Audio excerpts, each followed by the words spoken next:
Olá, futuro sargento, eu sou o professor Heron, você está no canal Heron Educador, o canal de história que está te auxiliando a chegar mais próximo do seu sonho de ser um sargento do Exército Brasileiro.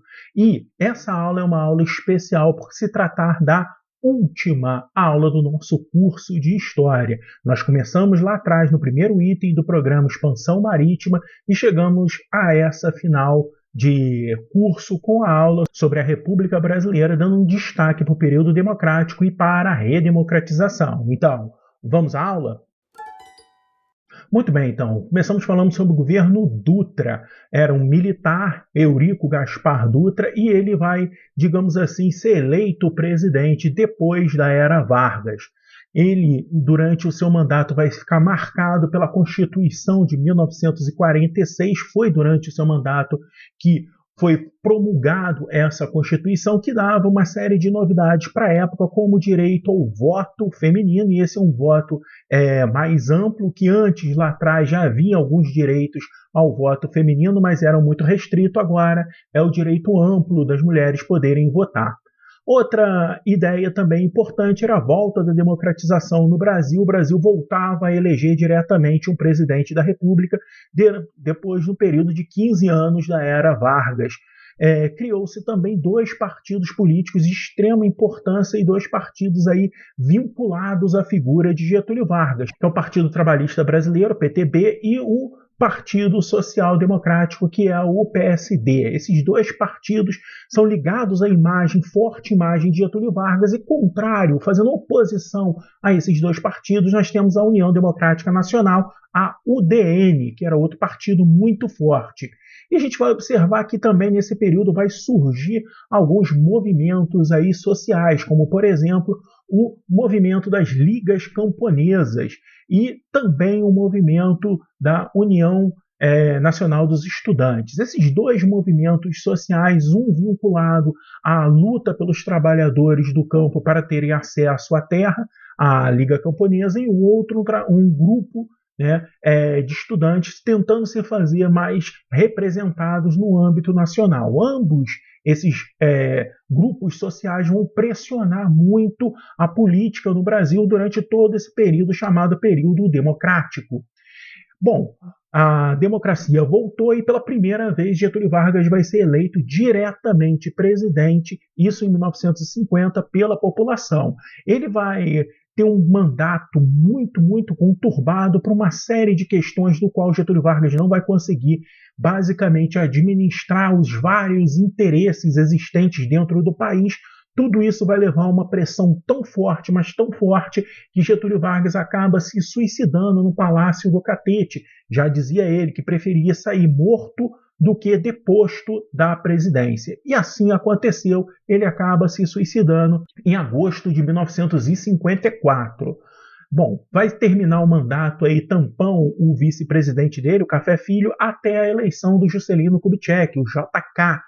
Período esse marcado, chamado plano de metas, no qual você vai prever aí o investimento em indústria de base, transportes, energia, e marcado pela construção da nova capital, Brasília. Claro que para você promover tanto desenvolvimento, para você promover tantas coisas, é necessário um grande investimento, é necessário ter capital. O Brasil, durante esse período, vai pegar muito dinheiro emprestado, fazendo com que, ao final do mandato de Juscelino Kubitschek, haja um endividamento muito grande do Brasil e também haja uma crescente inflação. E falar sobre inflação é algo fundamental nessa aula, porque basicamente a gente vai observar que a partir do governo do JK, a inflação passa a ser a pauta da política no país e vai, digamos assim, ser um grande elemento para você entender todos os outros presidentes daqui para frente. Então, basicamente funciona da seguinte forma: a inflação nada mais é do que a desvalorização do dinheiro, a tendência de que os preços dos produtos aumentem. Então você consegue observar a desvalorização do dinheiro com o aumento do preço dos produtos. Basicamente você vai ter aí, com uma inflação mais alta, um aumento do custo de vida, e isso vai gerar uma série de crises econômicas por onde passa. Então, quanto maior for a inflação, maior será a crise econômica pelo qual o país está passando. E o Brasil entrava nessa espiral de crise ao final do mandato do Juscelino Kubitschek. E por conta de tudo que aconteceu e por conta de se colocar que Juscelino Kubitschek teria se envolvido em esquemas de corrupção e tudo mais, vai se destacando um personagem político de cunho extremamente moralista, o sujeito que falou que ia acabar com a corrupção no Brasil, o Jânio Quadros, um político que vai ter uma ascensão meteórica e acaba sendo eleito presidente do Brasil em 1961. Ele que vem de um partido minúsculo, de representatividade pequena, e tinha uma representatividade um pouco maior em São Paulo, mas pequena no restante do Brasil, que é o Partido Democrata Cristão. No final das contas, percebendo, digamos assim, que Jânio Quadros estava ganhando muita força política, a União Democrática Nacional, a UDN, decide apoiar. E graças a esse apoio da UDN, Jânio Quadros acaba se elegendo como sendo a grande oposição aos políticos ligados a Getúlio Vargas. Mas o mandato do Jânio Quadros vai ser um mandato extremamente conturbado e 7 meses depois dele tomar posse, ele acaba renunciando ao cargo, dizendo que sofria pressões de forças ocultas. Isso tudo vai gerar uma série de problemas no Brasil e a gente dá um salto histórico para o ano de 1985 com a chegada ao poder de José Sarney. A princípio, quem teria sido eleito presidente de modo indireto era um político mineiro chamado Tancredo Neves, mas ele acaba morrendo antes de assumir a presidência do Brasil. E em 85, o seu vice, José Sarney, ele inicia o seu mandato numa espiral de grande crise econômica internacional e que afetava diretamente o Brasil. A inflação vai ser o grande problema do governo Sarney e as tentativas de combate à inflação são todas elas tentativas extremamente frustradas, principalmente com a criação de novas moedas. Foram criadas algumas novas moedas tentando acabar com a inflação e todas elas foi um grande fracasso, a ponto da gente chegar a uma inflação de quase 3.000% ao ano. Para que você tenha uma noção, hoje em dia, atualmente, a inflação no Brasil chega na casa de 10%, 12% ao ano.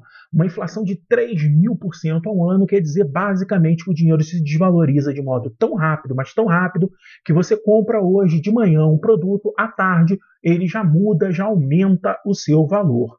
E é claro, nesse espiral aí de tentativas de mudança, a população acaba elegendo, em 1989, o Fernando Collor de Mello, um político alagoano que via também com uma pecha aí de modernização, de acabar com a corrupção, os marajás e tudo mais. O Collor vai ter um governo extremamente conturbado, muito por conta das ações, digamos assim, econômicas. Collor chama a Zélia Cardoso de Mello para ser sua ministra da Fazenda e juntos vão criar o chamado Plano Collor, que, entre outras coisas, previa basicamente confiscar a caderneta de poupança. Ora, nessa época, devido à inflação ser extremamente alta, você não podia guardar dinheiro em casa e a única solução de proteger o seu dinheiro da inflação galopante basicamente era você colocar ele num banco, e a mais segura, ou até então se dizia mais segura modo de você aplicar o seu dinheiro era na caderneta de poupança. E quando o Plano Collor vai fazer esse processo aí de confisco da caderneta de poupança, isso vai gerar uma confusão política muito grande. Começa a pipocar também posteriormente aí, escândalos envolvendo corrupção. O Collor acaba passando por um processo de impeachment, não consegue resolver o problema da inflação, cria uma nova moeda, mas que também fica extremamente desvalorizada, e mais a pressão política por conta de denúncias de corrupção. Tudo isso vai fazer com que a pressão seja tão forte que Fernando Collor decida renunciar ao cargo mesmo antes do processo de impeachment terminar. E aí nós vamos ter mais um vice que vai virar presidente, que é o Itamar Franco. Ele vai ficar no governo até o final do mandato e vai chamar para ministro da Fazenda o Fernando Henrique Cardoso. E qual era o objetivo deles? Tentar, mais uma vez, acabar com a inflação, assim como todos os outros. Para isso, eles vão criar o chamado Plano Real. Esse plano, de fato, vai conseguir acabar com a inflação. E como que ele faz isso? Por mágica, professor? É claro que não. Ele vai utilizar uma série de ações econômicas, dentre elas a privatização de empresas estatais, gerando capital e dando margem de segurança para que haja novos investimentos. Isso sem contar com uma taxa de juros muito alta, facilitando com que muitas pessoas do mercado internacional venham investir no Brasil. Todo esse aumento de capital dá segurança à moeda e faz com que a inflação comece a baixar. Essa política, é claro, vai ser muito bem sucedida e o Fernando Henrique acaba se elegendo presidente da República por mais 2 mandatos.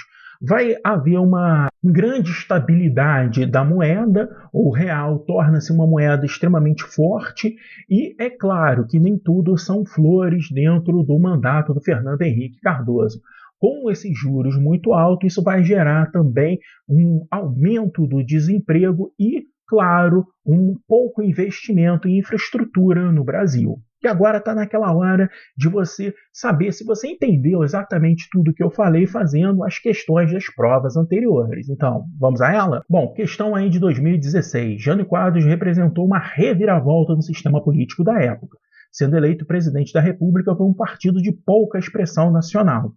O apoio de um partido tradicional, porém, foi decisivo na obtenção de uma diferença de mais de 1 milhão de votos. Trata-se do partido. Então, quem foi o partido político aí que apoiou a candidatura do Jânio Quadros? Letra A, PTB. Letra B, UDN. Letra C, PSB. Letra D, PSD. Ou letra E, PSDB?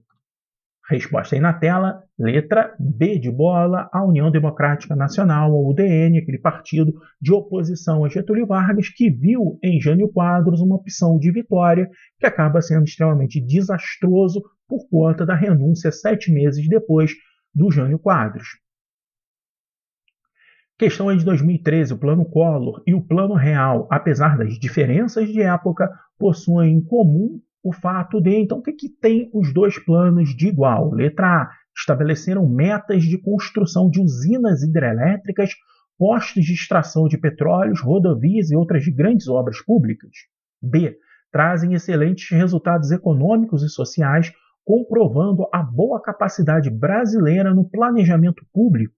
Letra C, serem políticas estatais de intervenção na regulação da moeda nacional. Letra D, terem estabelecido o controle de preços como o Plano Cruzado, ou letra E, terem propostas de reformas no Ministério da Educação, ampliando a nova Lei de Diretrizes e Bases da Educação. Resposta aí na tela, letra C, serem políticas estatais de intervenção na regulação da moeda nacional. Basicamente, ambos vão criar uma nova moeda e vão intervir diretamente nessa moeda. É claro que utilizando aí capital. Por um lado, esse capital vem por parte do confisco das cadernetas de poupança no plano Collor e, por outro lado, vem das séries aí de privatizações feitas ainda no governo do Itamar Franco. Questão aí do ano de 2012, assinale a alternativa que não foi um efeito apresentado pelo Plano Real durante os governos do presidente Fernando Henrique Cardoso. Letra A, diminuição drástica da inflação. B, instituiu a estabilidade monetária. Letra C, aumento das exportações para a China. Letra D, aumento das taxas de juros. Ou letra E, redução dos investimentos em infraestrutura. Vale destacar aí, ele está dizendo para a gente aquilo que não foi efeito do Plano Real. Gabarito aí na tela. Letra C, aumento das exportações para a China. Muito pelo contrário, o Plano Real vai fazer com que haja um certo aumento de importações, porque basicamente a moeda era muito forte, fazendo com que o preço do dólar ficasse muito baixo, facilitando importações. Então, é claro que a gente vai ter uma drástica diminuição da inflação, estabilidade monetária, aumento da taxa de juros, o que facilita com que muitos investidores de fora coloquem dinheiro aqui no Brasil, e redução de investimentos em infraestrutura, como eu falei na aula. Agora vou ficando por aqui, terminando este curso. Quero te agradecer demais por você estar até aqui no final do curso e ter assistido todas as aulas. É claro que eu vou precisar da sua ajuda dando um like aqui nesse vídeo, se inscrevendo no meu canal e marcando aí as opções para receber todas as notificações. Esse é um canal de história que trabalha com vários conteúdos que podem ser interessantes ao longo de sua vida. Agradeço de coração por tudo e espero que você siga me acompanhando aí nas redes sociais e principalmente aqui no YouTube. Até o nosso próximo encontro. Valeu!